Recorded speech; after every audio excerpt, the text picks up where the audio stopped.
seemed to have been taken by someone, and he was now thrown against the wall to hit the wall, and then he fell back onto the ground and even cried and screamed more for help and began to curse God because they were crying. He was crying for help and nobody seemed to be showing him mercy. So this lady in the prison cell was crying for help, mercy. No mercy was granted to her. She was picked up, thrown against the wall. She landed on the floor, on the ground, and screamed and cried for help without any mercy shown her. And then they begin to also curse God because at that place, no, there's nothing like mercy. Nothing like mercy in hell. I also saw pastors in hell, and they were also likewise crying out. I saw pastors in hell.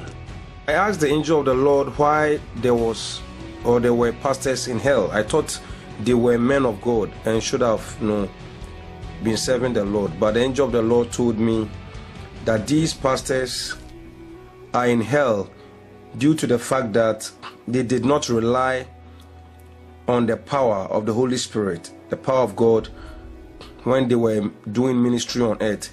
They were rather relying on occultic powers for their church and for their ministry.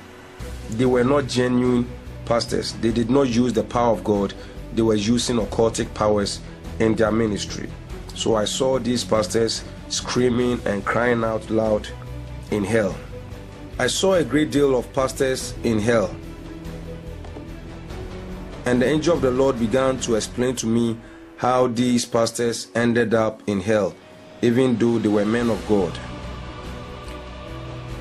The first group of pastors who I saw were separated. These were pastors who came to hell due to the fact that they were sleeping with women in their churches. These pastors were sleeping with women. They were committing fornication and adultery with women in their churches. So when they died, they ended up in hell. The first group of pastors I saw in hell, they were in hell because of fornication and adultery. They were sleeping with women in their church. That was the first group of pastors who were grouped together and were screaming and were crying out loud in hell because they were committing fornication and adultery